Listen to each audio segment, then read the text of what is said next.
Amora's hands were already shaking when the blood came. Not hers. Her mother's.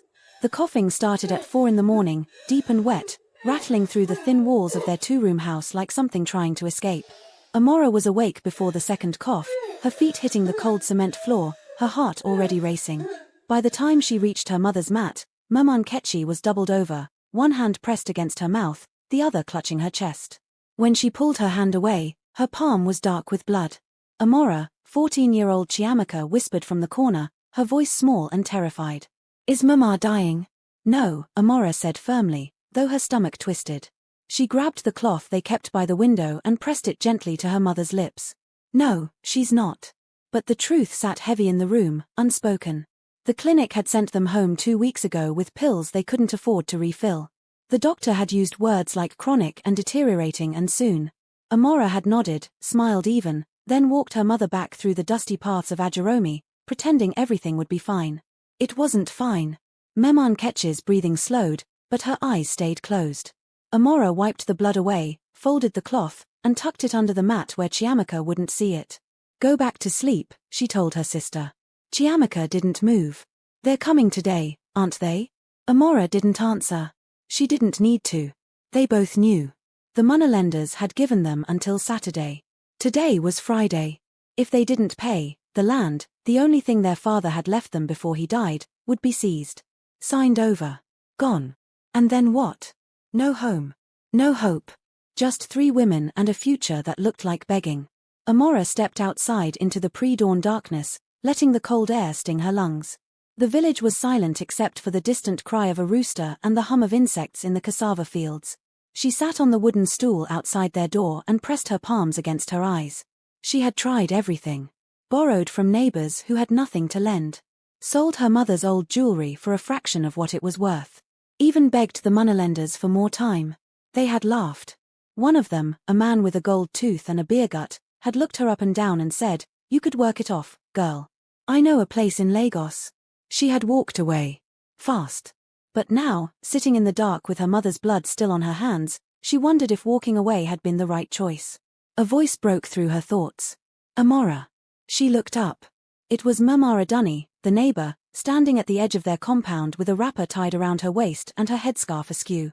She looked like she had been awake all night too. "I heard," Mama Adani said quietly, stepping closer. "About your mother. About the land." Amara nodded. Word traveled fast in a village this small. Mama Adani sat beside her, her knees cracking as she lowered herself onto the ground. "There's a woman," she said. "From Lagos. She came through yesterday, asking around. She needs a housemaid. Good pay. Cash." Amora's chest tightened. She had heard stories. Girls who went to Lagos and never came back. Girls who were promised wages and got beatings instead. Girls who disappeared. "I don't know," she whispered. Mama Adani reached over and placed a rough, warm hand on Amora's knee. "I'm not saying it's perfect. But it's something. And something is better than nothing when the devil is at your door." Amora stared at the horizon, where the sun was just beginning to rise, pale and hesitant.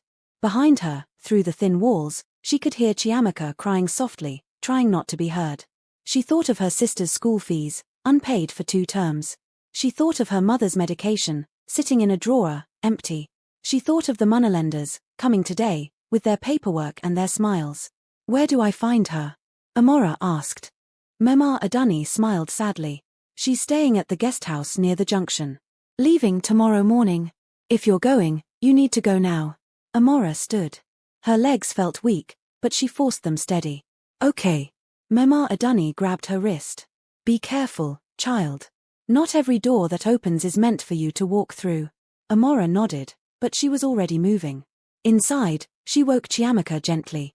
"I'm going to fix this," she whispered. "I'm going to fix everything."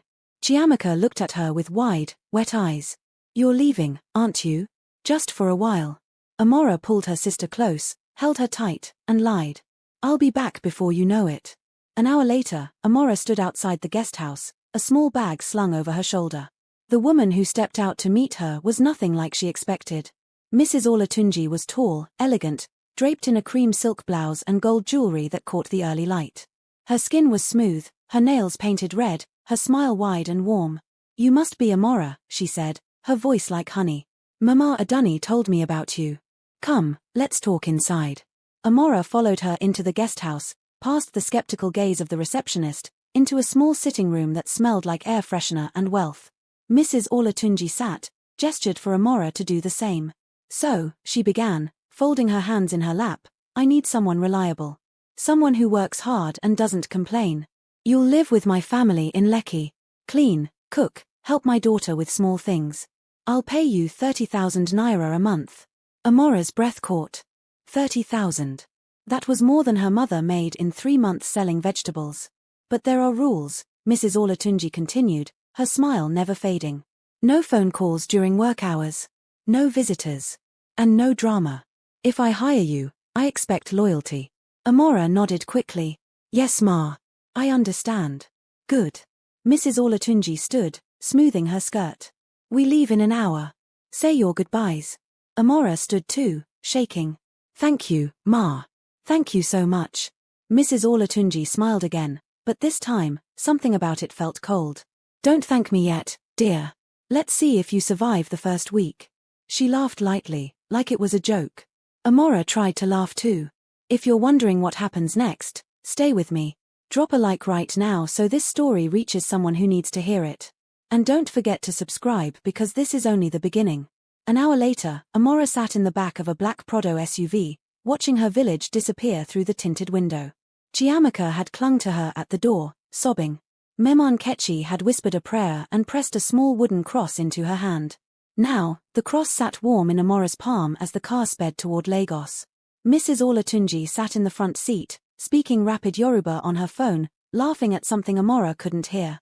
And somewhere deep in Amara's chest, beneath the hope and the desperation, a small voice whispered a warning she couldn't quite name. The house was a cage made of marble. Amara knew it the moment she stepped through the gold-trimmed gates of the Lekki mansion. Everything gleamed. The floors, the chandeliers, the mirrors that lined the hallways like accusations. Even the air felt expensive, cold and filtered and wrong. Mrs. Olatunji's heels clicked sharply against the tiles as she walked ahead, not looking back.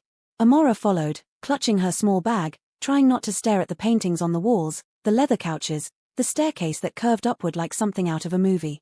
This is my daughter, Damila, Mrs. Olatunji said, gesturing toward the living room. A girl sat sprawled across the couch, phone in hand, long braids cascading over her shoulder. She looked up briefly, her eyes sweeping over Amara with the kind of boredom that felt like contempt. This is her? Damila asked, her voice flat. Yes. Be nice. Damila smirked and returned to her phone without another word. Mrs. Olatunji turned to Amara, her smile still in place but her eyes sharp. Let me show you where you'll sleep.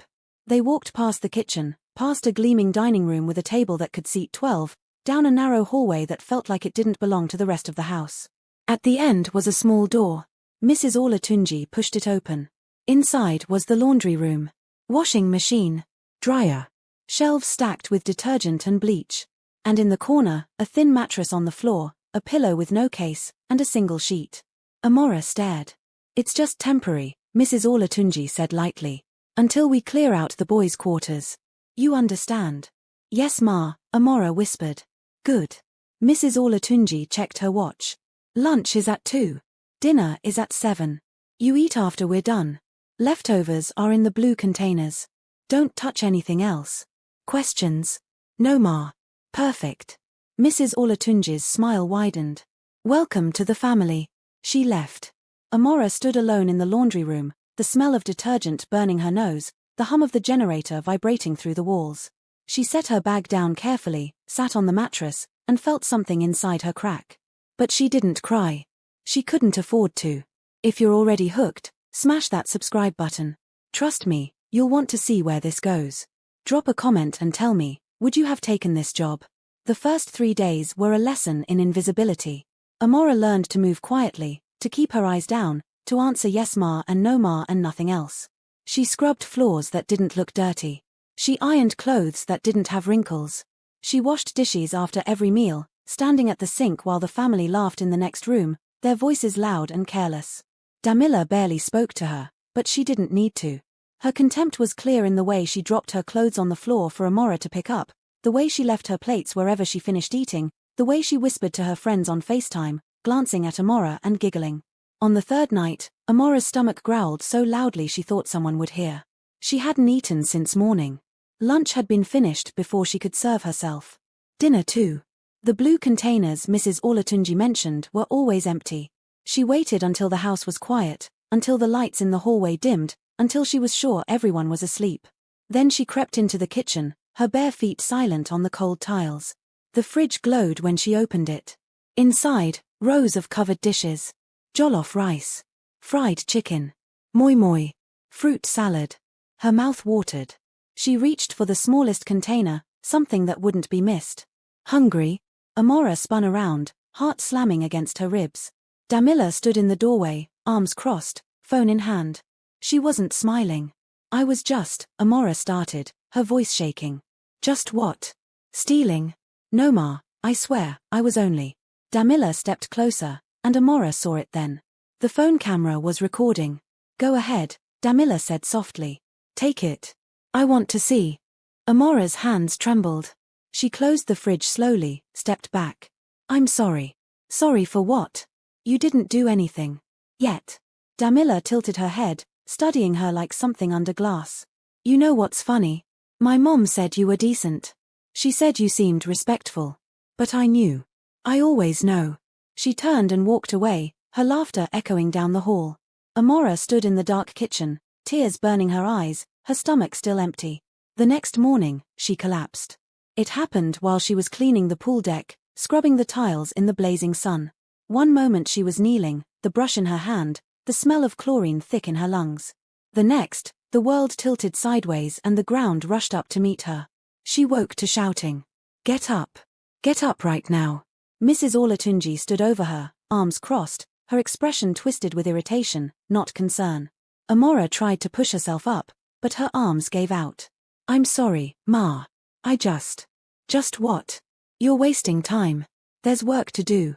She's probably faking it, Damila called from the doorway, sipping a smoothie. She wants sympathy. Mrs. Olatunji sighed. Get some water. Drink it. Then finish this. She walked away. Amara lay there for a moment longer, staring up at the sky, wondering if anyone would care if she didn't get up at all. But she did. She always did. Want to know if she survives this? Stay watching. And if you're angry right now, drop a like. Let me know you're feeling this.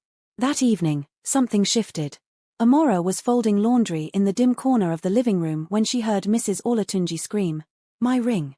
My diamond ring. Where is it? The house went still. Mrs. Olatunji stormed into the hallway, her face twisted with fury. Damila appeared at the top of the stairs, wide-eyed and silent. Even the houseboy, a quiet man named Emeka who barely spoke, froze mid-step. Someone took it, Mrs. Olatunji hissed. I left it on my dresser this morning, and now it's gone. Her eyes swept the room, and landed on Amara. You, she said slowly. Come here. Amara's heart stopped. Me, Ma? Yes, you. Mrs. Olatunji's voice was dangerously soft. You cleaned my room today, didn't you? Yes, Ma, but I didn't. Where is it? I don't know, Ma. I swear, I didn't touch. Liar. The slap came fast, sharp across Amara's cheek, snapping her head to the side. Pain exploded across her face, hot and blinding.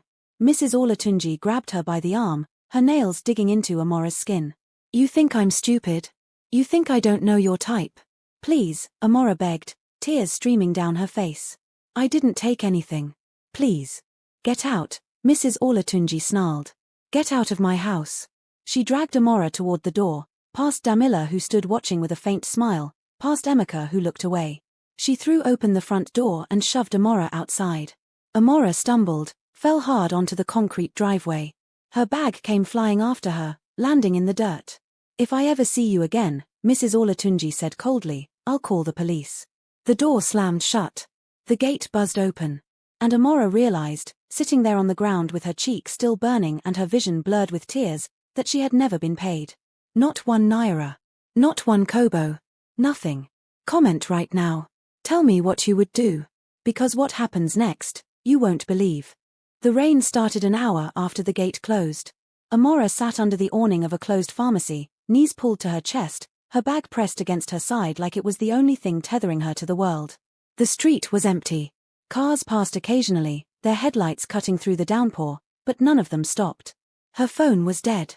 She had no money. No plan. Nowhere to go. The slap still burned on her cheek. She touched it gently, wincing. In the reflection of the pharmacy window, she could see the mark, red and swollen, shaped like fingers. She thought about calling home, but what would she say? That she had failed? That the money she promised wasn't coming? That she had been thrown out like trash after 4 days? No. She couldn't do that to them. So she sat in the rain and tried not to think about what came next. That's when the car stopped. It was a black Range Rover, sleek and silent, pulling up to the curb just a few feet away. The engine idled. The windows were tinted, impossible to see through. Amara's pulse quickened. She had heard the stories. Girls picked up at night. Girls who were never seen again. She stood slowly, ready to run. The driver's side door opened. A man stepped out. He was tall, dressed in a dark shirt and jeans, an umbrella in one hand. His face was calm, unreadable. He didn't look dangerous, but then again, dangerous people rarely did. You shouldn't be out here alone, he said. His voice was low, steady, not threatening, just factual. Amara took a step back. I'm fine. You don't look fine. I said I'm fine. He studied her for a moment, his gaze moving from her soaked clothes to her bruised cheek to the bag clutched in her arms. Then he sighed, like he was deciding something. Look, he said. I'm not trying to scare you. But it's late, it's raining, and this isn't a safe area. Let me take you somewhere. A hotel. A shelter. Somewhere dry. I don't have money for a hotel. I didn't ask if you did. Amara stared at him. Why? Why what? Why do you care? He hesitated. Then he said simply, because someone should. The silence stretched between them, broken only by the rain drumming against the awning. Finally, Amara spoke. If I get in that car, what happens to me? You get warm. You get fed. And tomorrow, you figure out your next move. That's it. She wanted to believe him. God, she wanted to believe him. But belief was a luxury she couldn't afford. Still, standing in the rain with nowhere to go felt like dying slowly. So she made a choice. Okay, she whispered. If you're wondering if she just made a huge mistake, keep watching. Hit that like button if you're stressed right now. The car was warm. Too warm. Amara sat stiffly in the passenger seat, her bag on her lap, her hands gripping the straps like a lifeline. The man drove in silence, his eyes on the road, the city lights blurring past the windows. After a few minutes, he spoke. I'm Ethan. Amara, she said quietly.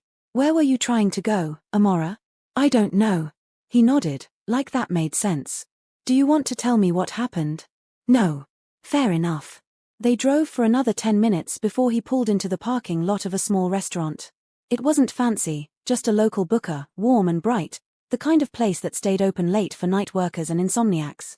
Come on, Ethan said, stepping out. You need to eat. Amara followed him inside. The woman behind the counter greeted Ethan like she knew him, smiled warmly, didn't ask questions. He ordered rice and stew, fried plantain, and a bottle of Coke. When the food came, Amara stared at it. Her stomach cramped with hunger, but her hands wouldn't move. Eat, Ethan said gently. Please. She picked up the spoon. Took a small bite. Then another. Then she couldn't stop. She ate quickly, desperately, tears streaming down her face without her even realizing it. Ethan didn't say anything. He just sat across from her, sipping his drink, giving her space. When she finally finished, she wiped her face with the back of her hand. I'm sorry. For what? For crying. For, she gestured vaguely, all of this. You don't need to apologize. She looked at him then, really looked at him. He was younger than she'd thought, maybe late 20s.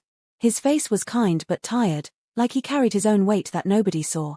Why are you helping me? She asked again. Ethan leaned back in his chair. Maybe because no one helped me when I needed it. Or maybe because it's the right thing to do. Does it matter? Yes. He smiled faintly.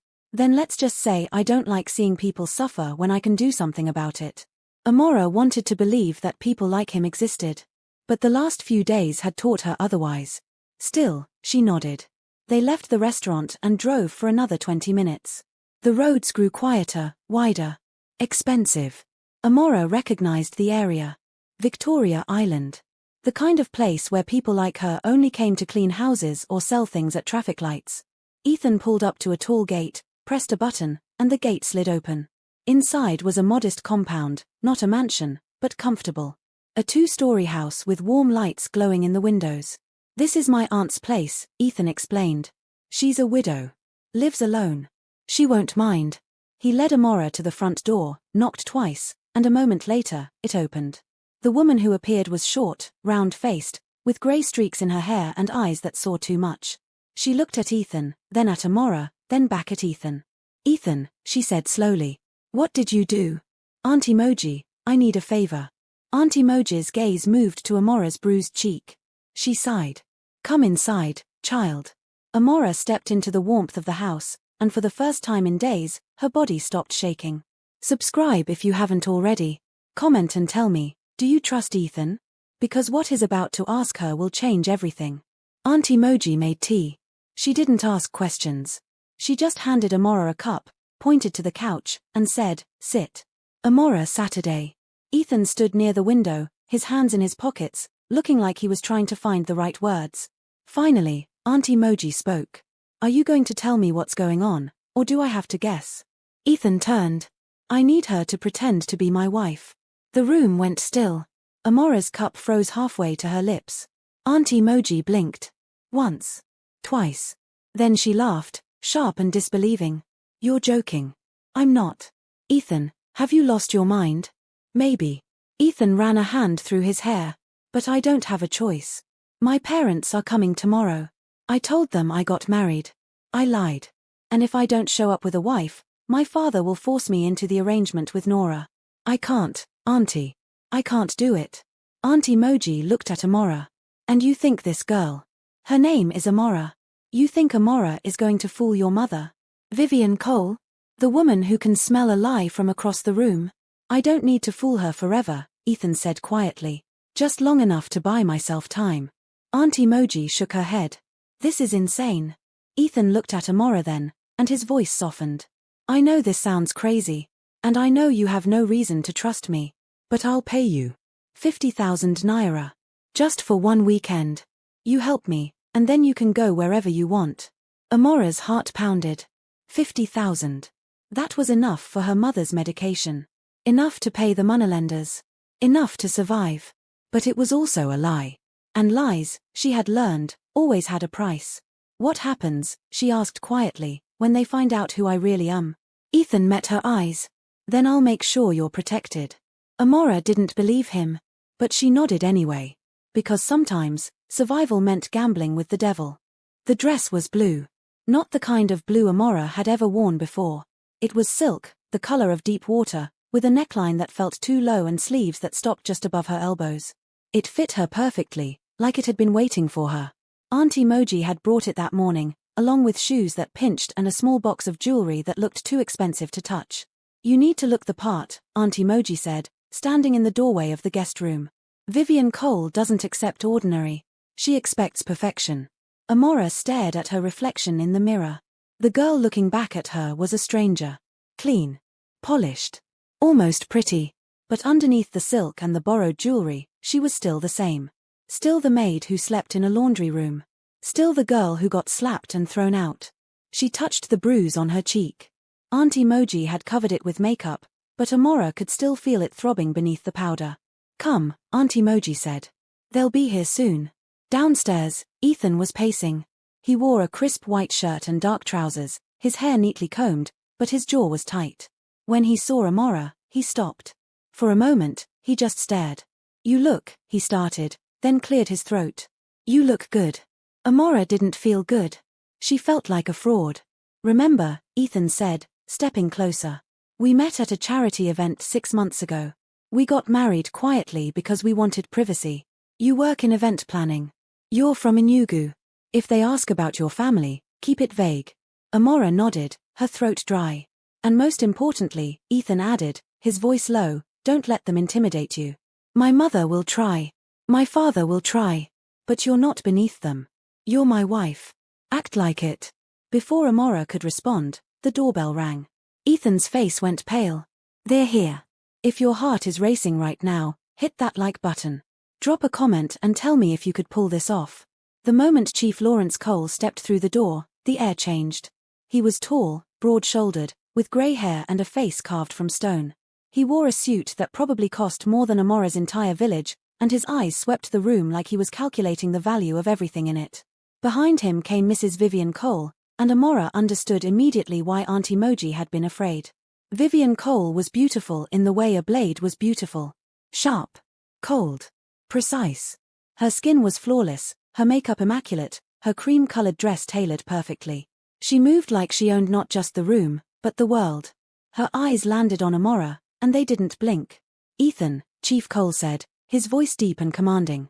"Introduce us." Ethan stepped forward, his hand finding Amara's. She felt his fingers squeeze gently, a silent reminder. "This is Amara," he said. "My wife." The silence that followed was suffocating. Chief Cole's expression didn't change.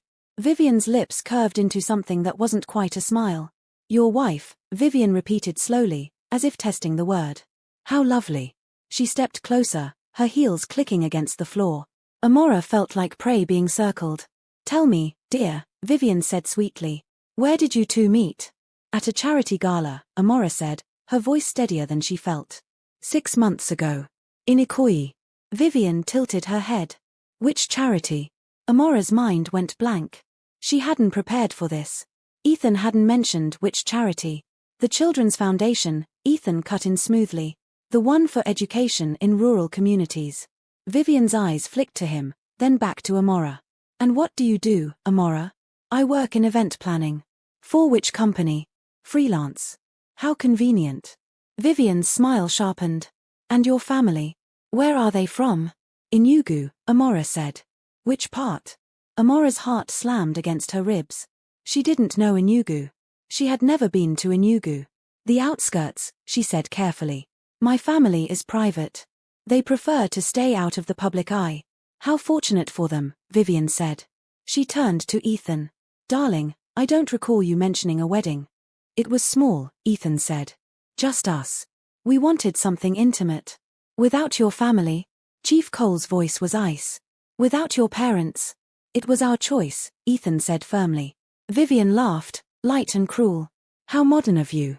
She looked at Amara again, and this time, her gaze dropped to Amara's hands. To the ring, simple and gold, that Ethan had slipped onto her finger that morning. "That's an interesting ring," Vivian said. "Did Ethan choose it?" "Yes," Amara said. "It's not the one I would have chosen." Vivian's smile didn't reach her eyes. "But then again, I wasn't consulted, was I?" Subscribe right now if you want to see how this ends. Comment and tell me, is Vivian terrifying or what? Lunch was a performance. They sat at the long dining table in Auntie Moji's house, plates of jollof rice and grilled fish laid out before them. Chief Cole ate in silence, his face unreadable. Vivian picked at her food, her eyes never leaving Amara. "So, Amara," Vivian said, setting down her fork. "Tell me about your education." "I studied at the university," Amara said. "Which one?" Amara hesitated. "University of Lagos." "What did you study?" "Mass communication." Vivian's eyebrow arched. "And yet you chose event planning?" "I like working with people," Amara said, hating how small her voice sounded. "How noble." Vivian dabbed her lips with a napkin. "And tell me, do you plan to continue working after marriage? Or will you focus on being a proper wife?" The words stung, but Amara kept her face neutral. "I plan to do both." "Ambitious." Vivian smiled. "I do hope you're prepared for what being a Cole wife requires. It's not for everyone." "She'll be fine," Ethan said tightly. "Will she?" Vivian's gaze was sharp. Because Nora Kingsley was prepared. She understood the family. She understood the expectations. She understood her place. "Nora isn't my wife," Ethan said. "Amara is." "For now," Chief Cole said quietly. Everyone froze. Chief Cole set down his glass, his eyes on Ethan. "You've made your point, son. You married this girl to avoid the arrangement. Fine. But if this marriage falls apart, and I suspect it will, Nora will still be waiting. And if it doesn't fall apart?" Ethan asked. Chief Cole smiled, cold and knowing. "Then you'll have made the biggest mistake of your life." He stood. "Come, Vivian. We've seen enough." Vivian rose gracefully, smoothing her dress. She looked at Amara one last time, her expression almost pitying. "Welcome to the family, dear," she said softly. I do hope you survive it. They left. The door closed. And Amara realized she was shaking. Aunt Emoji exhaled loudly. Well, that went exactly as badly as I thought it would.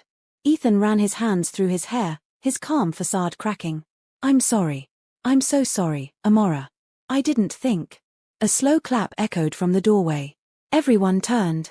A woman stood there, leaning against the frame, arms crossed, a smile playing at her lips. She was stunning. Designer clothes. Perfect hair. Confidence that filled the room like smoke. Well, she said, her voice smooth and mocking. So this is the village girl who thinks she can play queen. Amara's blood ran cold. Nora, Ethan said, his voice flat.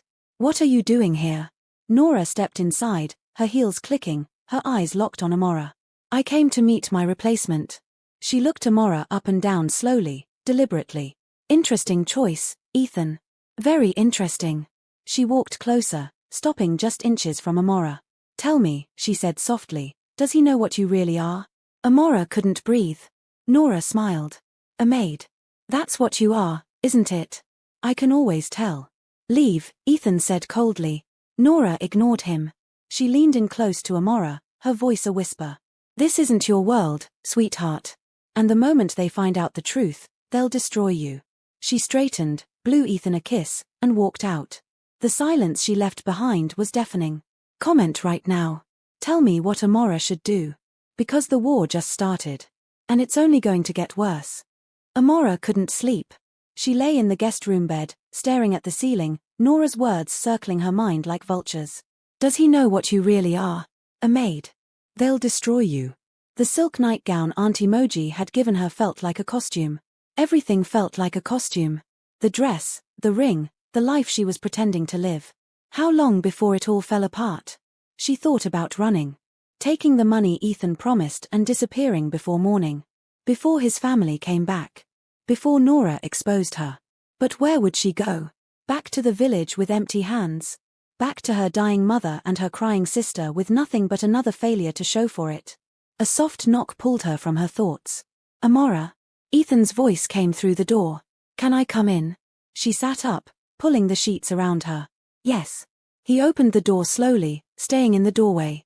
His shirt was untucked, his hair messy, his face exhausted. I couldn't sleep either. Amara said nothing. I'm sorry about Nora, he said. I didn't know she would come. I didn't know she knew. How does she know? Amara asked quietly. Ethan leaned against the doorframe. Nora knows everything. Her family and mine have been connected for years.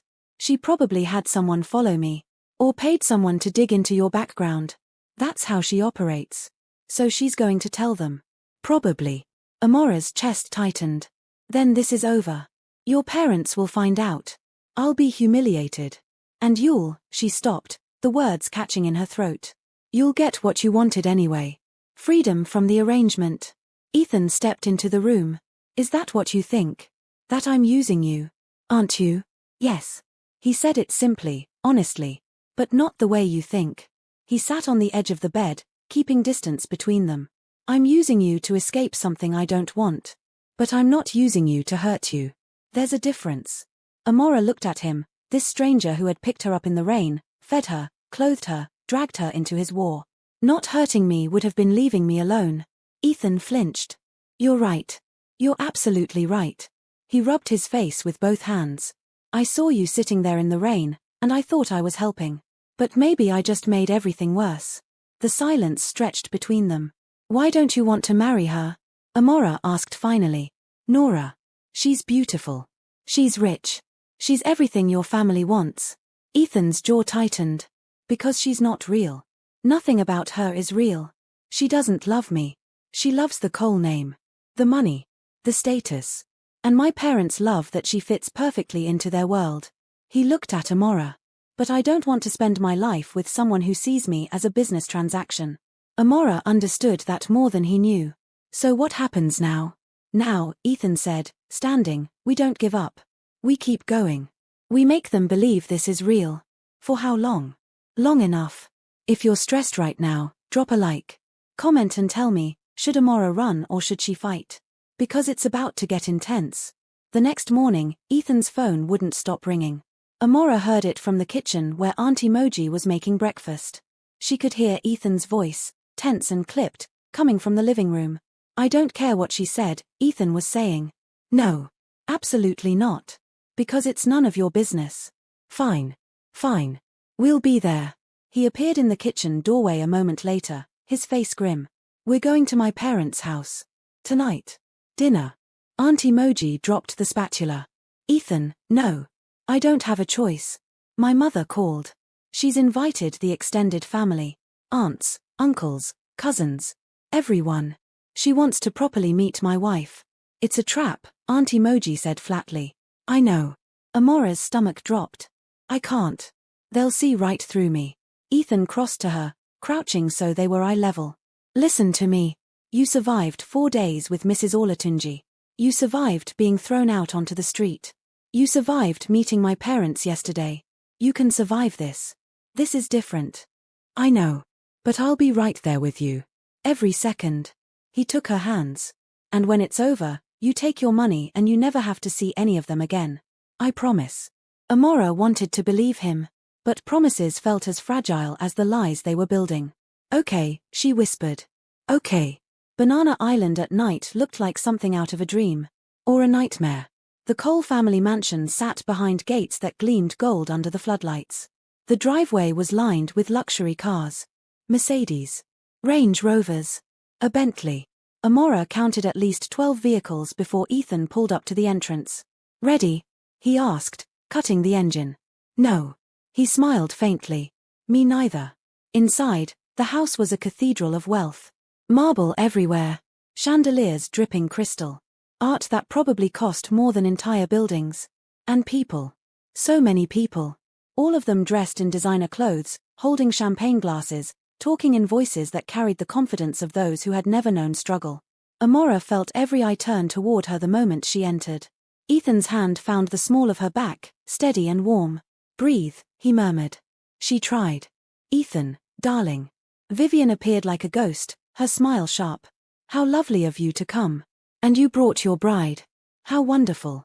Mother, Ethan said evenly. Come, Vivian said, looping her arm through Amara's before she could react. Let me introduce you to the family. It was a parade of judgment. Auntie this. Uncle that. Cousin so-and-so. Each introduction came with a handshake that felt like an inspection. Each smile was a test. Each question a trap. So you're the one who captured Ethan's heart, an older woman said, her eyes cold. How did you manage that, dear? We connected, Amara said simply. How vague, the woman replied, turning away. Another aunt cornered her near the buffet. Your dress is lovely. Local designer? No ma. Just something I had. The woman's smile was ice. How humble. Hit subscribe if you're feeling Amara's pain right now. Comment if you've ever felt out of place like this. Let me know I'm not alone in stressing over this. Dinner was worse. They sat at a table that could seat 30, with Chief Cole at the head and Vivian beside him. Ethan and Amara were placed in the middle, surrounded by relatives whose names Amara had already forgotten. The food was elaborate. Courses that kept coming. Soups, salads, steaks, fish, desserts. Amara barely touched any of it. Her stomach was too tight. So, Amara, an uncle said loudly from across the table. Ethan tells us you're in event planning. Yes, sir. Have you worked on anything we might have heard of? Amara's mind raced. I mostly handle private events. Corporate gatherings. Weddings. Whose wedding? The questions came faster now, from multiple directions. Which companies? How long have you been in business? Who are your clients? Do you have a portfolio? Amara tried to answer, tried to keep her voice steady, but the walls were closing in. And then someone said it. She doesn't sound like she's from Enugu. The table went quiet. Excuse me, Ethan said, his voice dangerous. The man, an older cousin with a smug face, leaned back. I'm just saying. I'm from Enugu. And her accent, it's not right. People have different accents, Ethan said coldly. Not that different. What are you implying? Ethan's hand curled into a fist on the table. I'm not implying anything. The cousin smiled. I'm just saying something feels off. That's enough, Chief Cole said quietly. But the damage was done. Doubt hung in the air like smoke.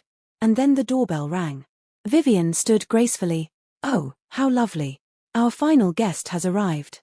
She walked to the door, her heels echoing through the suddenly silent room. When she returned, she wasn't alone. Nora Kingsley walked in behind her, radiant and smiling. And beside Nora was a woman Amara recognized instantly. Mrs. Olatunji. Amara's blood turned to ice. Everyone, Vivian said sweetly, I'd like you to meet Mrs. Olatunji. She's an old friend. And she has something very interesting to share about our dear Amara. Mrs. Olatunji's eyes locked on Amara, and her smile was poison. Hello again, maid, she said. The room exploded.